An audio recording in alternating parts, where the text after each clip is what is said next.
السلام علیکم ناظرین، میں طارق اسماعیل ساگر آپ کی خدمت میں گزشتہ سے پیوستہ کچھ گزارشات کے ساتھ۔ ناظرین کرام، کل میں آپ کو کیپٹن زیدی کی کہانی سنا رہا تھا جو بلیک واٹر کا فرنٹ مین تھا پاکستان میں، اور جو پاکستانی فوج کا ایک سزا یافتہ افسر تھا۔ میں آپ کو کیپٹن زیدی کی کہانی سناتا ہوں کہ سیاچین کی جب یہ لڑائی شروع ہوئی ہے تب پاکستان کا سب سے بڑا کارنامہ یہ تھا کہ پاکستان نے کئی باتیں دلیر ترین اور دنیا کے مانے ہوئے کمانڈوز کی جانوں کی قربانیوں کے بعد قائد پوسٹ پہ قبضہ کر لیا تھا۔ یہ قائد پوسٹ وہ پوسٹ تھی ناظرین جس پہ ہمارے جو او پی بیٹھتے تھے نا، وہ پوری انڈیا کی موومنٹ ان کو نظر آتی تھی، دور سے نظر آتی تھی، اور پاکستان کا صرف یہی ایج تھا۔ انڈیا کو بڑی یہ چیز مارتی تھی کہ یہ کیسے یہاں پہ آ گئے، انہوں نے کیسے قبضہ کر لیا، حالانکہ وہ تو پہلے سے تیاری کر کے سب کچھ آئے ہوئے تھے یہاں پہ۔ کیپٹن زیدی کی ڈیوٹی قائد پوسٹ پہ لگائی گئی۔ ایک پوسٹ پہ نا تین جوان ایک افسر ہوتا ہے، ایک او پی ہوتا ہے، 3 جوان یا 2 جوان ساتھ ہوتے ہیں۔ یہ بڑی ناظرین ایک دردناک کہانی ہے۔ یہ بغیرت وہاں پہ اندر کیا سازش تھی، بلیک واٹر نے راز کے ساتھ مل کے کی تھی یا کیا حساب تھا کہ وہ اس بڑی اونچی پوسٹ پہ انڈیا کو قبضہ کروانے کا منصوبہ اس میں یہ شامل تھا۔ یہ پیٹ میں مروڑ اٹھنے کا بہانہ کر کے ایک بڑی خطرناک اس کو پیچش ہو گئی ہے، یہ نیچے آ گیا ہسپتال میں۔ یہ نیچے آیا، اور جب یہ نیچے آ گیا ہے تو تھوڑی دیر بعد انڈیا نے بڑا حملہ کر دیا، یعنی چاروں طرف سے پوسٹ پہ حملہ کر دیا۔ اب وہ بڑا ان ایکسپیکٹڈ حملہ تھا۔ آپ کو پتہ ہے وہاں کی جو جنگ ہوتی ہے وہ تو موسم کی جنگ ہوتی ہے، اگر تو گلیشیئر سیٹ ہے، اگر تو حساب کتاب سیٹ ہے، وہاں تو سردی اتنی تو پھر آپ سیٹ ہیں، آپ کی زندگی سیٹ۔ آپ کی زندگی وہاں مٹی کے تیل کے ایک چولہے پہ، ایک ہیٹر پہ چل رہی ہوتی ہے۔ وہاں تو گیس بھی نہیں ہوتی، جم جاتی ہے۔ جو ہم راکٹ یا میزائل فائر کرتے ہیں وہ بھی ہوا میں ٹھس کر کے ایک فاصلے پہ گر جاتا ہے۔ وہاں اسلحہ بھی مخصوص قسم کا اور مخصوص انداز کا استعمال کیا جاتا ہے۔ ناظرین، یہ بندہ نیچے آیا تو انڈیا نے قائد پوسٹ پہ بڑا اٹیک کر دیا۔ اب وہاں پہ ہمارے صرف 3 کمانڈوز تھے، 2 نے تو لڑتے ہوئے جان دے دی آخری لمحے تک، تیسرے کو انہوں نے زبردستی اٹھا کے پھینک دیا نیچے کہ تم کم از کم جا کے نیچے کہانی سناؤ کہ کس طرح اچانک یہ سارا کچھ ہو گیا۔ وہ ایک ایس ایس جی کا حوالدار تھا، اتنی اونچائی سے برف پہ رولنگ کرتا کرتا وہ بیچارہ نیچے پہنچا۔ آپ اندازہ کریں، ہڈیوں میں گودا جما دینے والی -30 سینٹی گریڈ سردی میں یہ لوگ لڑ رہے تھے۔ 3 کمانڈوز تھے بیچارے، 2 موقع پہ شہید ہو گئے، ایک زندہ نیچے پہنچا، اس نے آگے نیچے کہانی سنائی۔ تو اس کا پھر جب میڈیکل ٹیسٹ کیا گیا، اس کو چیک کیا آرمی انٹیلیجنس نے، تو پتہ لگا کہ یہ تو کوئی اور گیم وہاں پہ کر کے آیا۔ پھر اس کا کورٹ مارشل ہوا، اس کو سزا ہوئی، اور جب یہ سزا میں رہا، اب اس پہ غداری کا الزام تو ثابت نہیں ہوا، لیکن فوج کے بھگوڑے یا ڈیوٹی چھوڑ کے بھاگنے کا الزام اس پہ ثابت ہو گیا، جس پہ اس کو جو مخصوص سزا دی گئی ہوگی، یہ کاٹنے کے بعد جب باہر آیا تو اس گندے غلیظ دھندے میں پڑ گیا۔ حیرت ہوتی ہے کہ کس طرح یہ بندہ ہے اتنا عرصہ انٹیلیجنس کی نظروں سے چھپا رہا۔ ناظرین، قائد پوسٹ پہ قبضہ ہونے کے بعد سے آج تک وہ قبضہ انڈیا کے پاس ہی ہے۔ اس ریٹیلیشن کے لیے نا جنرل مشرف نے وہ آپریشن کیا تھا کارگل کا، کہ ہم ان کے انڈیا کے اوپر آ جائیں، اور وہ اس میں کامیاب بھی ہو گیا تھا۔ بس یہ بھی غداریوں کی کہانی ہے، یہ بھی انشاءاللہ تعالیٰ آپ کو وقت آنے میں سناؤں گا۔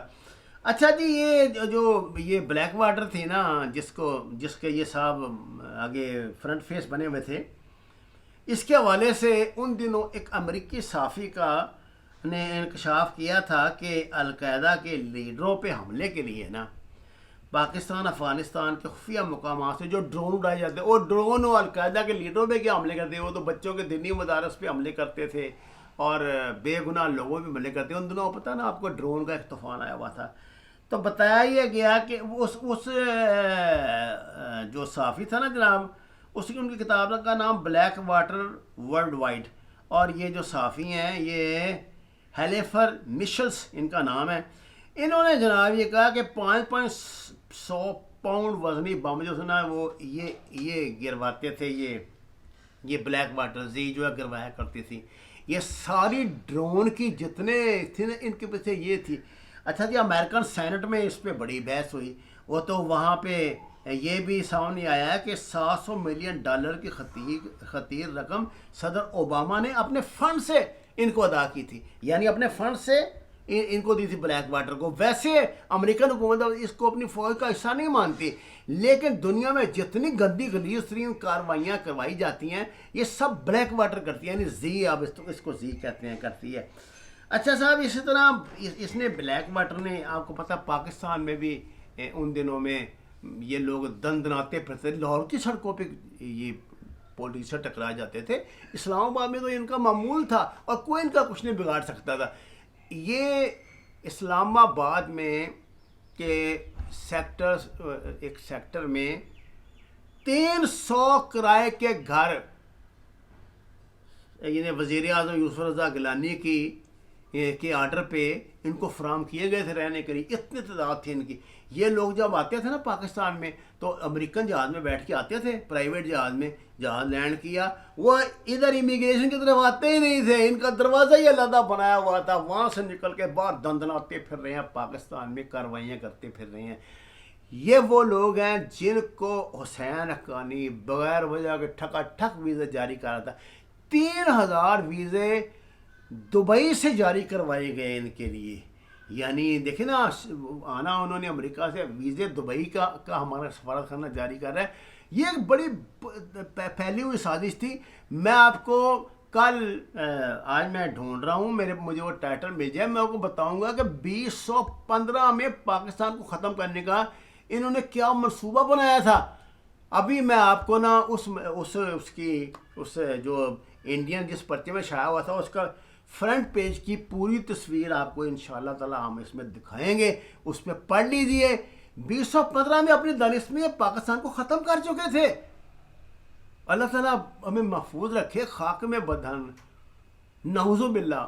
یہ تو 2015 میں پاکستان کو ختم کر چکے تھے، اور ان لوگوں کی مدد سے یہ حسین حقانی، یہ سیاستدان، یہ جناب رحمان ملک اور یہ فلانے، یہ دیکھنا یہ لوگ وہاں پہ بیٹھ کے اپنی سیکورٹی ایجنسیاں چلا رہے ہیں لندن میں. کوئی ان کو نہیں چیک کرتا. مجھے تو اپنی ایجنسیوں پہ حیرت ہوتی ہے. ان کے جو باتیں میں آپ کو بتا رہا ہوں، آپ کا کیا خیال ہے ان کے علم میں نہیں ہوں گی؟ کیا مسئلے تھے ایسی؟ وہ کیوں نہیں ان کے خلاف کارروائی کرتی؟ وہ ان پاکستانی صحافیوں کے خلاف کیوں کارروائی نہیں کرتی جو تمام پاکستان دشمنوں کو بلا کے اپنے دماد بنا کے اس میں اپنی سکرینوں میں پیش کرتے ہیں، اور ان چینل کے مالکان کو غداری کا مقدمہ کیوں نہیں چلاتی جو ان غداروں کو پاکستان میں ہیرو بنا کے پیش کر رہے ہیں؟ ناظرین، یہ سلسلہ جاری رہے گا. میں آپ کو یہ بلیک واٹر کی اور اس زمانے کی جو سکینڈل پاکستان کے خلاف، انٹیلیجنس کے خلاف جو کیے جا رہے تھے، اور دہشت گردی کا جو کھیل رچایا جا رہا تھا، اور یہ جو اسامہ بن لادن کا وہ آپریشن زیرو نیمو کا ڈرامہ ہے، یہ آپ کو انشاءاللہ سارا بتاؤں گا. پاکستان نے کمیشن بنایا اس پہ، اس کی رپورٹ شائع نہیں کی، اور کبھی بھی نہیں شائع ہوگی. یہاں کون سی رپورٹ شائع ہوتی ہے بھائی؟ وہ کر دی ہے 1971 کی، جس میں دن ایک صفحے پہ 50 گالیاں دی گئی ہیں، اور پاکستانی فوج کو ایک زانی اور عیاش اور پتہ نہیں کیا فوج بنا کے پیش کیا گیا.